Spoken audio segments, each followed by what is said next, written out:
What's up, everybody? Welcome back. This is episode 130 of Catfish on Ice. We are really excited to have an outstanding guest join us. It's been a long time coming. We've got Abigail Martin, who is in-arena reporter for Penalty Box Radio covering the Predators. She also does work with Nashville SC. She's really all over the place, and she does awesome local Tennessee sports coverage. And so we are thrilled to have her join us today. Abigail, how are you doing today?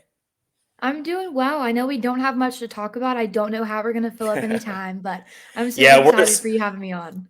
Yeah, I mean, it's the Preds off season. There's just not much to talk about, so we'll just have to figure it No. out, I guess. I guess we can start off with just this, I don't know, this press conference that happened a couple hours ago. I guess we can start with that. But first of all, I want to tell all of our listeners, you can follow Abigail Martin at Abigail D. Martin on Twitter.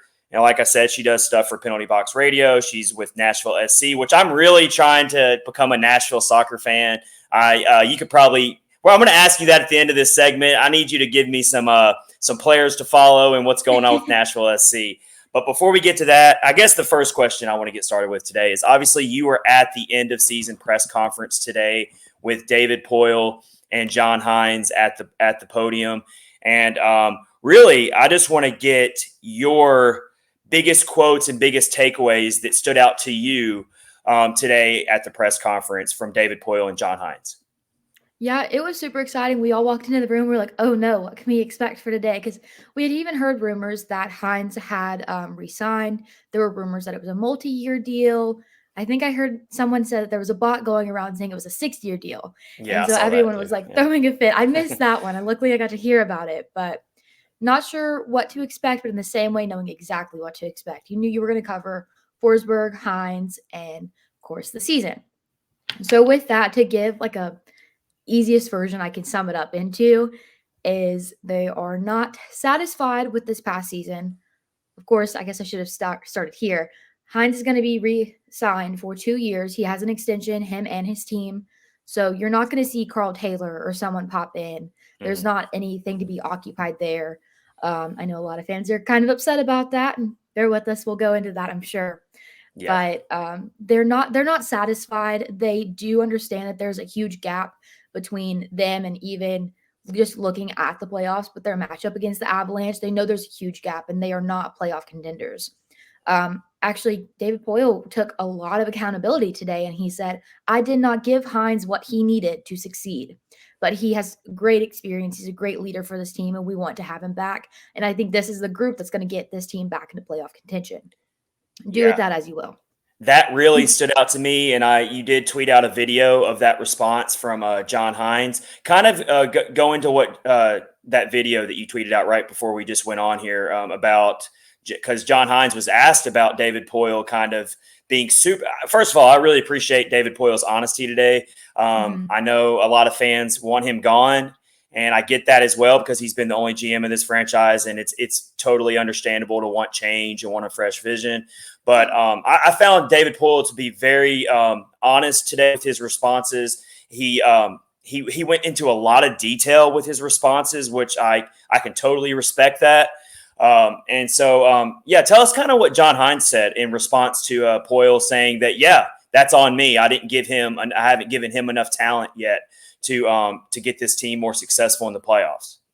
Yeah, I really didn't expect such accountability to be taken from today's press conference. I won't lie to you, but that is exactly what General Manager David Poile said. He said that he believes in Hines and the group and that he didn't give them the right pieces.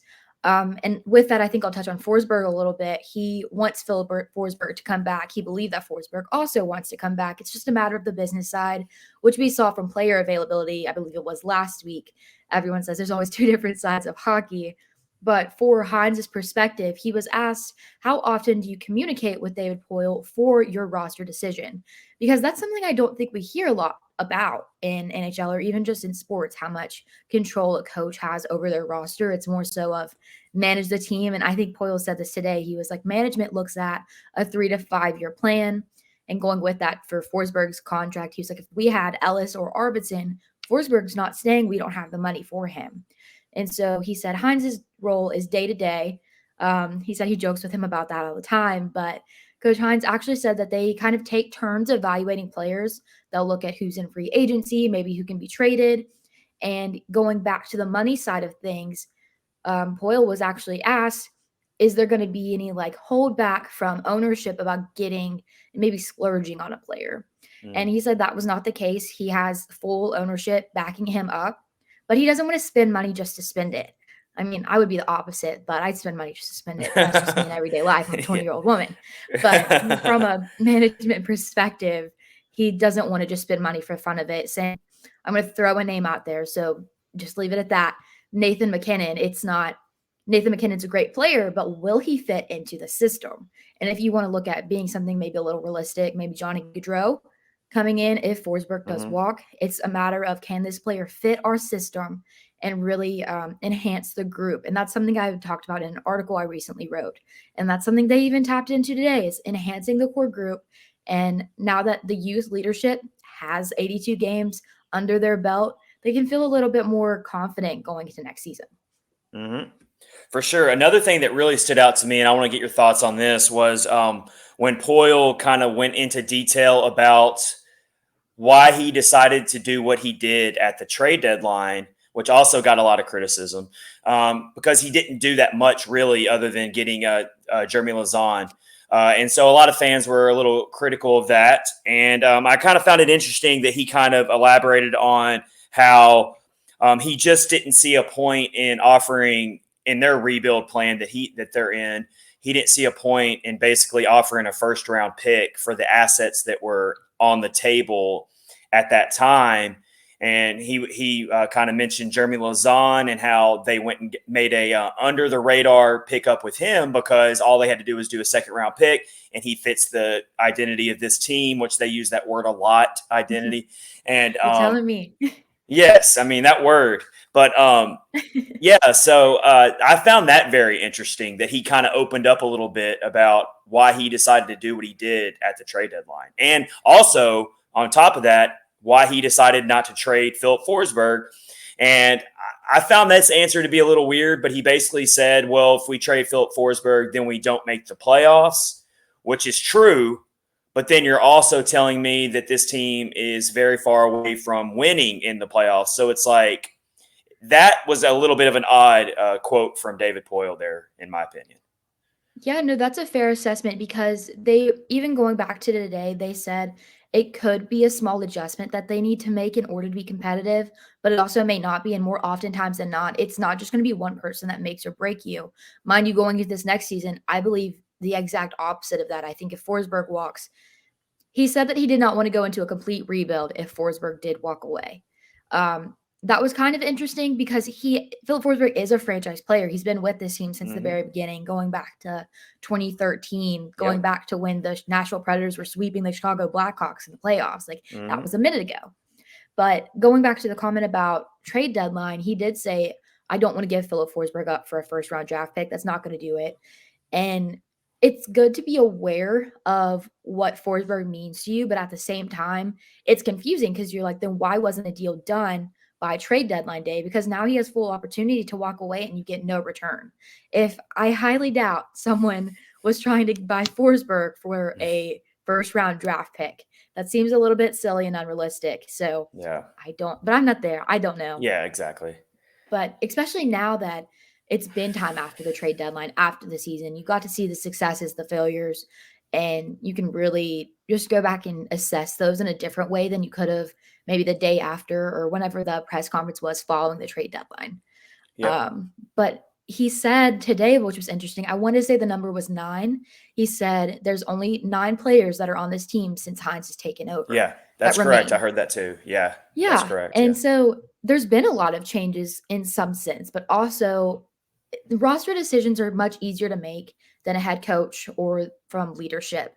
And especially with this team having so many owners, you can't really when's the last time that you've sat down in a room with, I don't know, I'll say 4+ people and you come to one decision.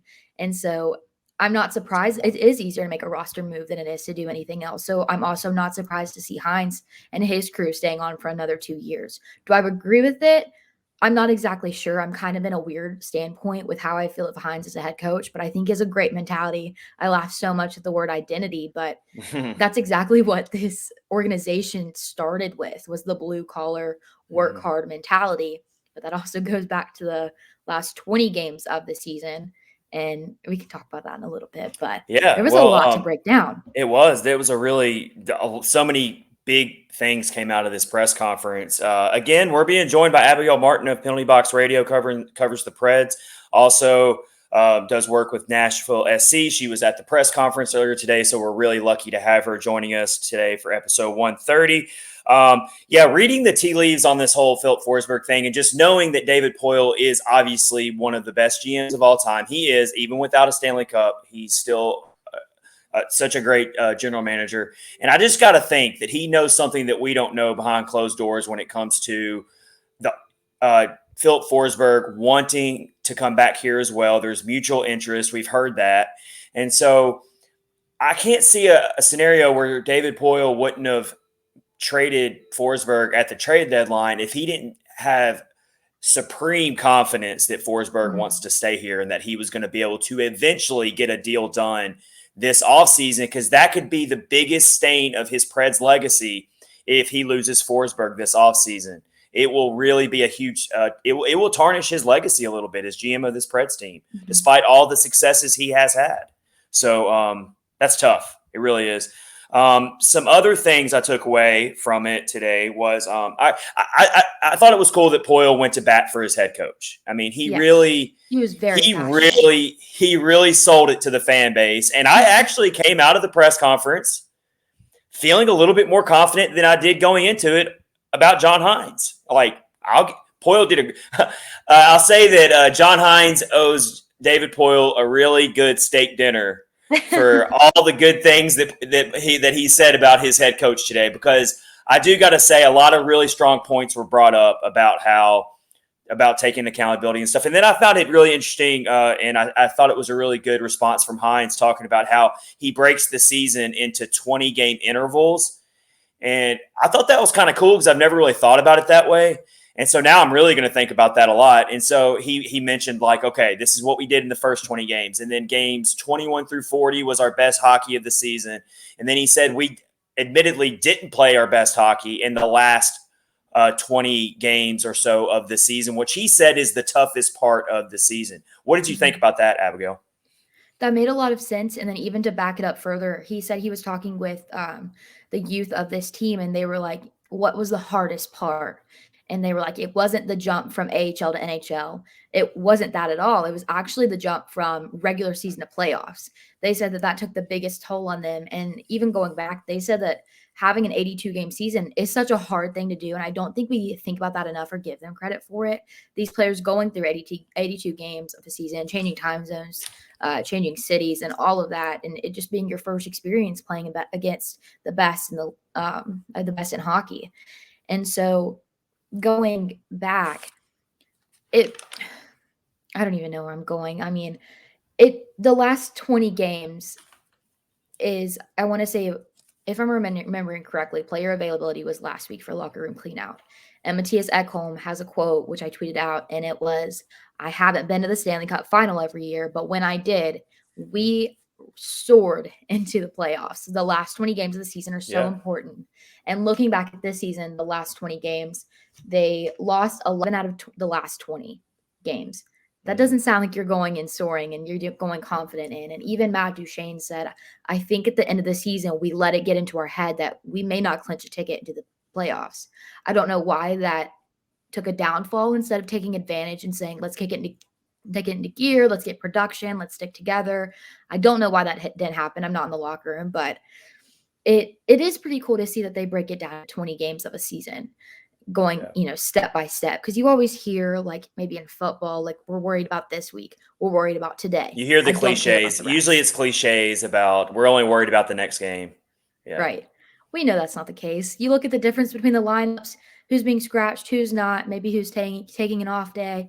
That's not the case in sports. And so to actually have an honest answer, but the playoffs are a whole different ball game, and you know that as a fan, you know the energy like pops into a different level. But also for these players and for a lot of the youth which was on this team, it was the hardest thing that they've done. Not the jump from maybe Milwaukee to Nashville. Like I would think that would be a pretty big deal Yeah, it going is. against Yeah. playing against Sidney Crosby, Alex Ovechkin for the first time, those type Yeah. of opponents.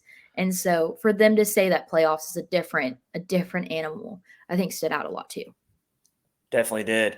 And then, I mean, I found it interesting. They said, Look, we gotta do a better job of climbing up the standings, so we don't have to play the best team in the league in Mhm. the first round." Which, I mean, I get that, but I also found that to be a little bit of a weird quote too. It's like, shouldn't you be confident enough in your team to beat anybody, no matter who you play? Like, of course, you want to finish at the top of the standings in the regular season, but at the same time, you shouldn't be worried about the opponent if you're confident in what you have as a roster.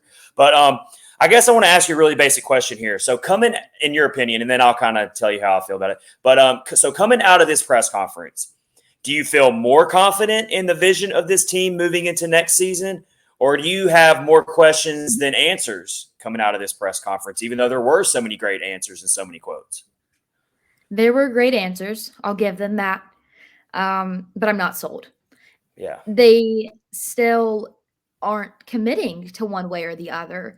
And I mean, at this point, they kind of can't waiting on Philip Forsberg. That really is the hourglass that's sitting beside Poyle's desk that's just ticking and ticking and ticking because a lot of it does come down to him. And he said, we do have options like B through D if Forsberg does walk, but how active can you actually be in that without making Forsberg just absolutely obsessed? And he gets a call from Johnny Gaudreau, and he's like, "Why is your general manager calling?" I'm not saying that's actually how it works, but Yeah, I get I what can you're saying. imagine that like the word goes around the grapevine pretty fast Hmm. whenever you're having those types of talks. But they don't seem like they want to commit.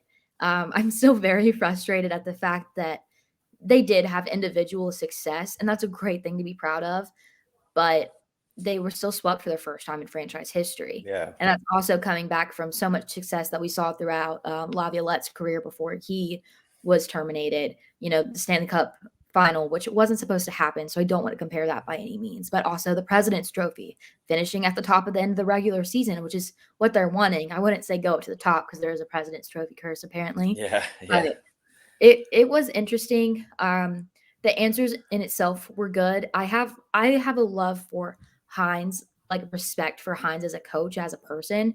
From talking to him, he was so honest, he was so passionate, and seeing how confident Poyle was in Hines, going back to that, like we were saying, it's good in a way, and it's also good they're only sticking for 2 years. If something does go wrong, if things don't turn around, but I don't see them making any other big changes. I think they have a solid group and they're just kind of going to coast, and then I maybe hope one day not. things will go right. Yeah. Unfortunately, I think that's where I'm sticking. Yeah, yeah. So I'm kind of right there with you. Coming out of the press conference, I mean, I stated all the honest answers too, but I just feel like it's more of the same as far as sticking with the status quo. Like, yeah, we're satisfied. Like, because Poyle went back and basically covered the entire team's existence from 1998 and covered everything that's happened. Like, he went on like a 5-minute answer here, and I think Adam Vinian of the Athletic asked the original question. But it was like a really long answer where he covered like the team's entire 24-year existence. And it seemed like he was kind of trying to um, kind of pat himself on the back, like, oh, we've made all these playoffs and we went through the expansion years and then we went through the competitive years and then we lost Thomas Vokoun and then we lost all these players and then we had to rebuild it again. He kind of went through it all. And for me, I'm just like, at some point, it's like you've got to want more than just being average. And I feel like this team is Mhm. just stuck in painfully average, and it's just not enough anymore. And you don't see the team making any progress in the grand scheme of things. And I don't want to hear excuses about, oh, well, they had to play the Colorado Avalanche and they're the best team in the league. And if they would have played Calgary, which I don't know, after watching Calgary last night, I'm not so sure about that, but it's like, oh, if they would have played a different team in the first round, maybe they would have had a better chance and not gotten swept. Well, that's not a great winning mentality to have in the first place. Right. Like, you should be confident enough in your own team to where it doesn't matter who you play. in the first round, you're going to have a good chance. So I'm right there with you. I feel like it's going to be status quo. The Predators may or may not make the playoffs again. They'll be on that playoff bubble again next season. And can we really count on, let's say Philip Forsberg does come back, can we really count on Roman Josi, Duchesne, Ryan Johansson set a career high in a Predators uniform in goals this past year?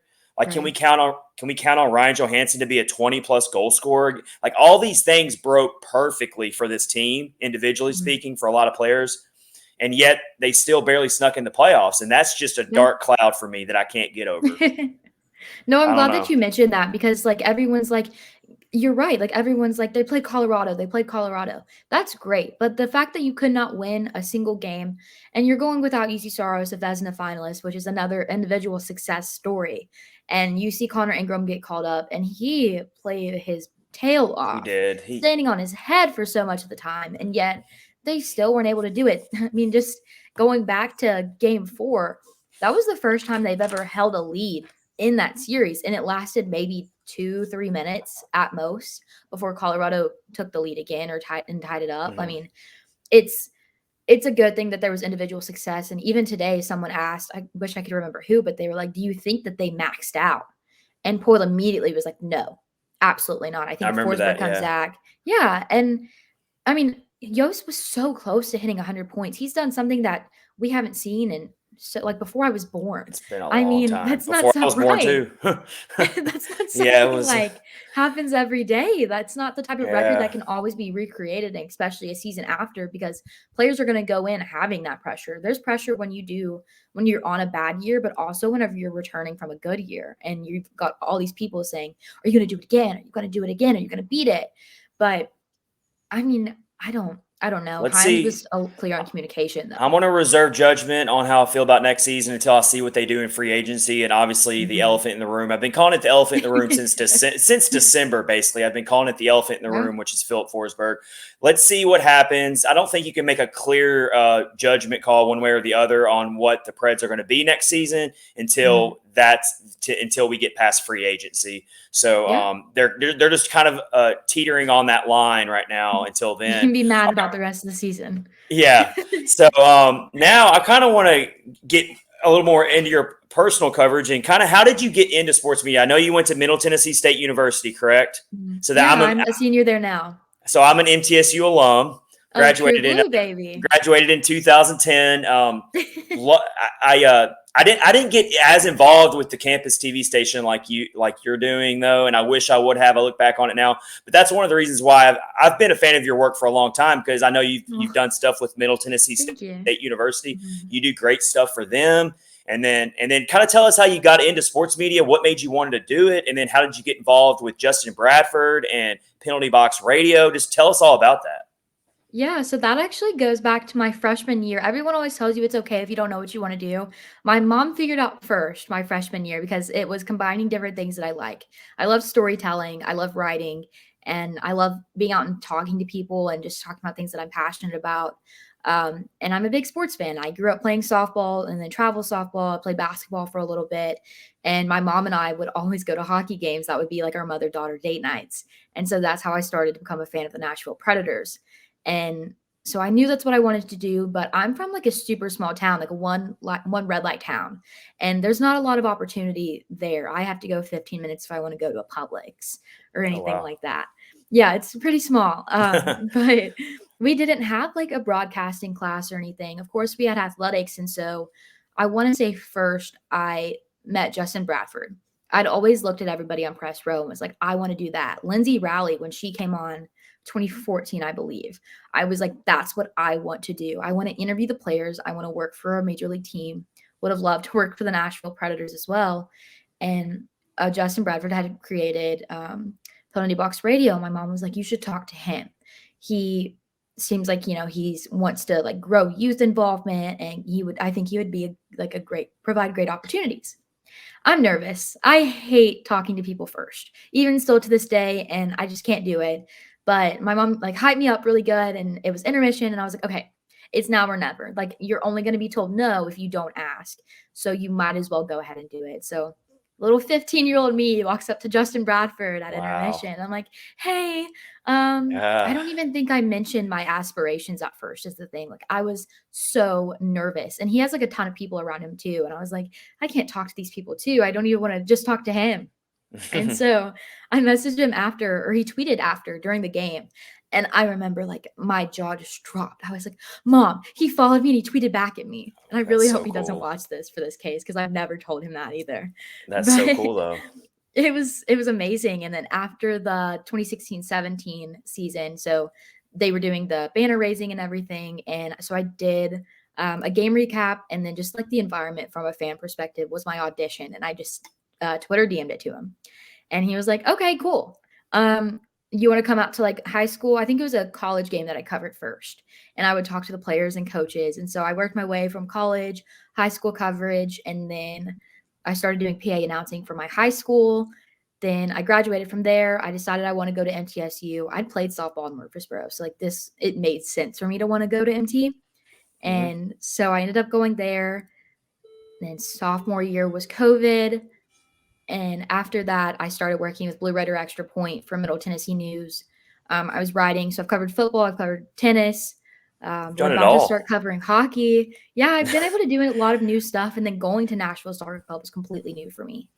And Yeah. so, yeah, that's the long version of what No, got me that's into awesome. That's sports such a great and story. meeting Justin. And for anyone who's listening right now who might be in that spot where they're like, I don't know what I want to do, but I would love to do something like that. They just got some good advice there from you. You just got to be confident in yourself, and you've just got to, if you love something enough, then you got to keep striving to do it. Eventually, some things will work out.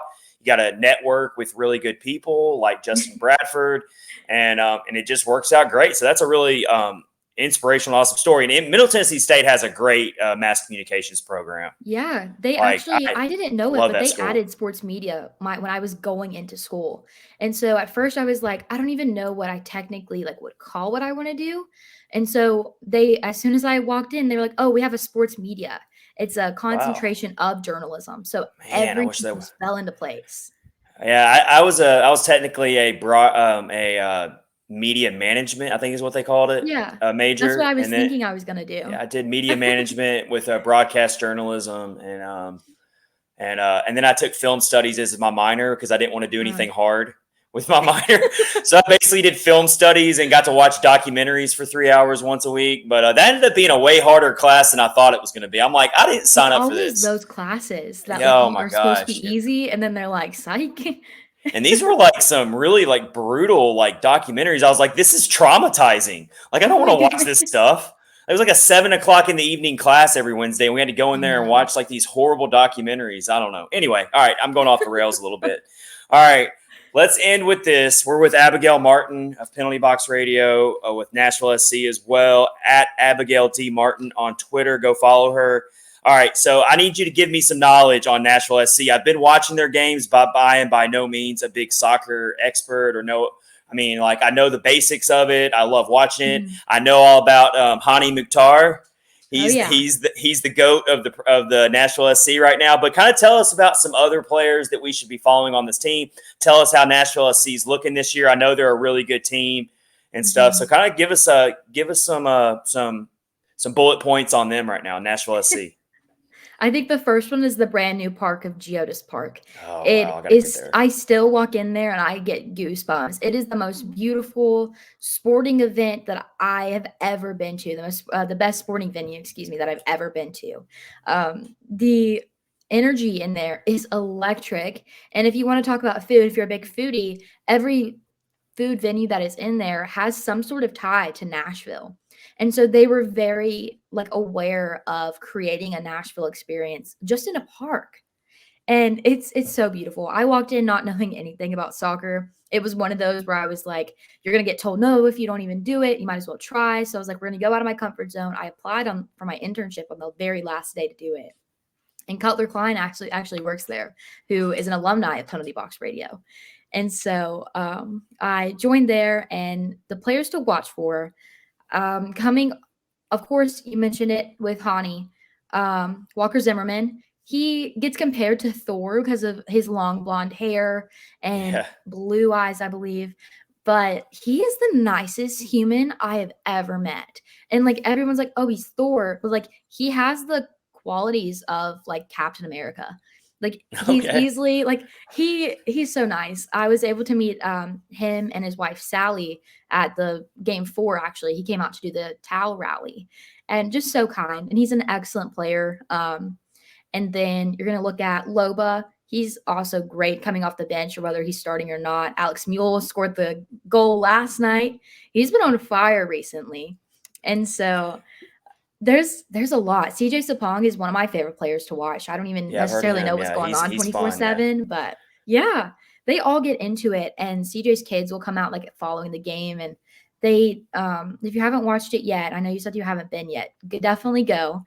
They haven't lost at home in so long. And considering the fact that they were winning at Nissan Stadium too, Yeah. that they have this huge celebration at the end of the match, and it's beautiful.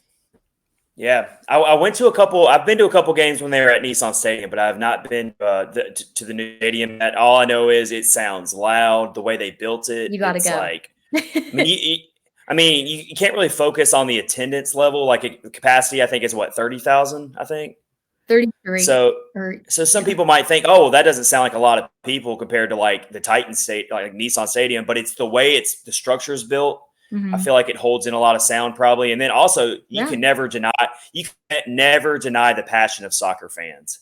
No. It's unreal. Like, even if you're not a fan of sports even, like, my boyfriend doesn't care about sports, but if I took him to a game, I'm sure he'd be like, "Oh my gosh, this is the coolest thing in the world." Like, Yeah. they are definitely very loyal to the fan base, and they're really supportive too. Like, I remember it was, I wanna say it was last week for the Open Cup, and they went into extra soccer, and that was the one game my mom had went to, so I was like, "Congratulations, you got the closest thing to a hockey game you were gonna get." But I was turning around talking to the fans. I was like, "Okay, what happens now? Like, what's the breakdown?" And they easily offer me all the information. And they're like, probably like, "Why is this girl on the field and doesn't know what's going on?" But everyone's super supportive, and it is so loud from the top of the stands. It's only 150 foot from the field, and even sitting around the players, they'll do a celebration. They'll walk right up to you. It's That's it's cool. so close. It's so intimate, and it's loud. It's loud. Wow. That's so cool. Yeah, I'm going to get to a game soon. I definitely have to do Do that. it. All right. Well, it has been a pleasure to have you on, Abigail. This has been Abigail Martin on episode 130 of Catfish on Ice. Go follow her again at Abigail D. Martin. Go follow all of her awesome coverage. We really appreciate it. We hope you have a great rest of your week, everybody. This has been episode 130 of Catfish on Ice, brought to you by DraftKings and part of Hockey Podcast Network. Take care, everybody.